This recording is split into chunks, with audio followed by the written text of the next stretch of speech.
Mga guests na balahura, ang mga gamit sinira sa nirerentahang private pool. Lahat ng gamit itinapon sa pool. Ayan, pinag-alakan, tables and chairs. At ayun, ang pinakamasaklap, water dispenser.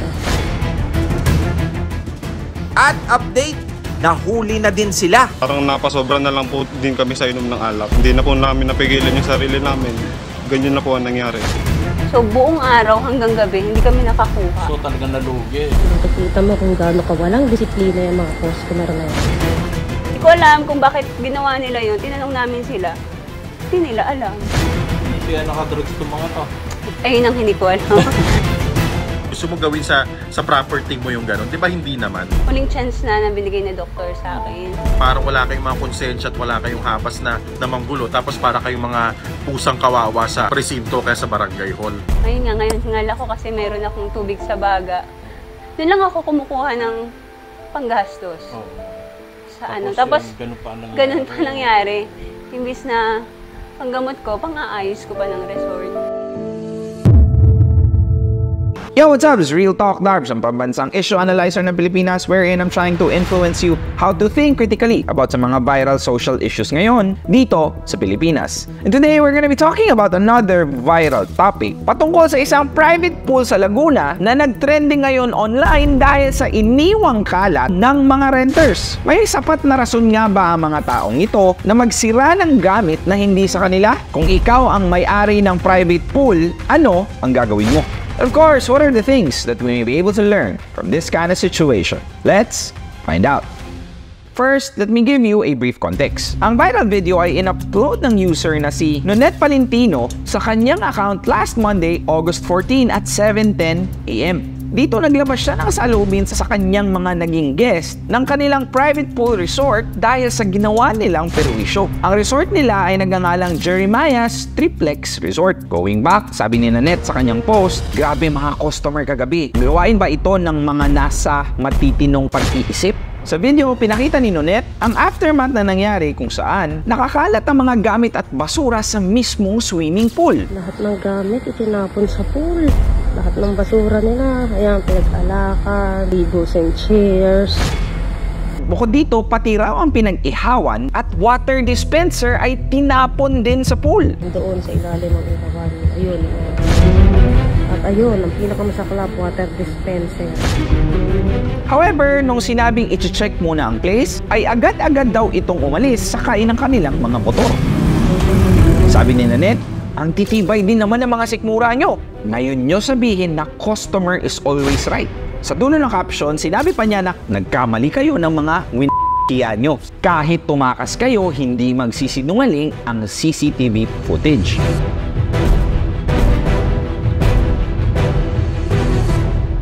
At the very same day, at 11:22 AM, pinost na ni Nonette ang CCTV footage. Sabi niya rito, kayo na po ang humusga kung gawain ito ng mga matitinong pag-iisip. On this video, mapapanood ang grupo ng mga kalalakihan na paisa-isang tinatapon sa pool ang mga gamit na kanilang dinadampot na parang nakainom. At nagkakatuwaan pa sa kanilang ginagawa. Kaya naman ganun na lang din ang galit nila sa mga ito because of the inconvenience na kanilang ginawa. Sabi pa ni Nonette sa comment section, magbabayad kayo ng danyos perwisyo. May actual booking sana kami na hindi na namin tinanggap dahil kapos na sa oras sa perwisyong iniwan nyo. So buong araw hanggang gabi, hindi kami nakakuha. So talagang nalugi. Kasi nagbato pa ng mga bubog, ng bote, mga pagkain nila. Hindi ko alam kung bakit ginawa nila yun. Tinanong namin sila. Hindi nila alam.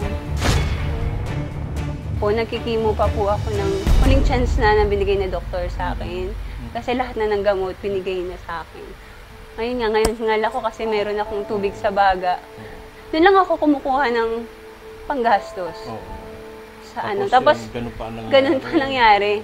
Imbis na panggamot ko, pang-aayos ko pa ng resort.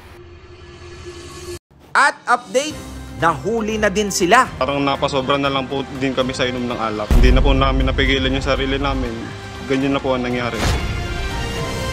Because of this, nakareceive ito ng sandamakmak na negative reactions and comments mula sa mga netizens, gaya na lamang ni Rose Ann Garcia Enriquez. Grabe, wala talaga sa katinuan, nakakangigil sila. Sabi naman ni Sigane, kasuhan ng mga iyon or else uulitin pa yan sa iba. Now, ang mga nagrenta na ito ay napag-alaman ng mga employees from SEMPHIL or Samsung Electromechanics Philippines Corporation, which is naglabas din naman ng statement regarding sa issue. Dito nilinaw ng SEMPHIL na hindi daw ito official event ng kumpanya, kundi personal na ganap ng mga employees. At ang insidente daw ito ay hindi daw refleksyon ng kanilang mga values. SEMPHIL is very sorry for causing social controversy due to the deviation of its personnel. And we will make more efforts to grow into a company that fulfills its social responsibilities. For update, ayon sa reply ni Nonette sa isang comment, na pabarangay na daw ang mga ito at pinagbayad na rin ng karampatang danyos. Dagdag pa rito, natanggal na din daw sa trabaho ang 4 na lalaki na nasa CCTV. Sa ngayon, balik na ulit sa normal operations ang Jeremiah's Triplex Resort. Maliban dito, may bagong post din si Nonette na may parang pa-joke pa. Pag swimming, swimming lang. Wala pong batuhan ng gamit char.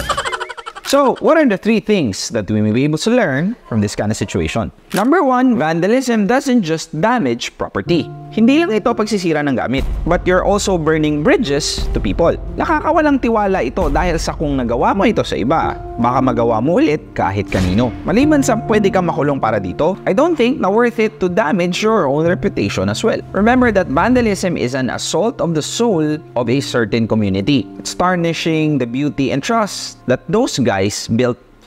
Number 2, intentionally damaging one's property must face the consequences of their actions. I was actually giving the benefit of the doubt doon sa mga guests, but seeing the CCTV footage changes everything. Believe me, kahit lasing ang isang tao, hindi niya yan gagawin ng walang dahilan. If ever magawa, pipigilan yan sila ng mga kasama. But seeing this, nag-iisip ako, ano nga ba ang dahilan? May nagawa ba ang management to them to treat the place like this? But regardless of the reason, it is not enough to damage the property. Remember that recklessness has a cost and it's paid by the victims. Na dapat naman hindi. So intentionally damaging someone's property is a reckless act that demands responsibility. Number 3, silence in the face of a crime is not neutrality. It is siding with the wrongdoer. Napansin ko sa CCTV footage na merong mga taong hindi nagsisira ng gamit. But the fact that those people are there at wala silang ginawa para pingilan ito, it means that he is enabling the offensive act. Sana kapag may nakita tayong mali, I hope that we are brave enough to call out, lalo na that there is a possibility that you're calling out someone you knew. Walang magtatama dyan kung di ikaw.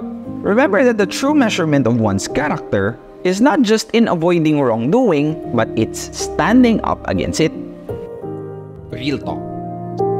I don't think it's fair that the company where these people are working should be accountable sa incident, lalo naman pala na hindi ito official business. But if ever totoo nga na natanggal na daw sa trabaho ang 4 na ito dahil sa ginawa nila, I hope this issue will be an opportunity for us to really think critically. After all, hindi dapat ito tinotolerate. Even when we know that the story behind, I still believe that there is a best way to solve an issue or a problem, and it's never through violence.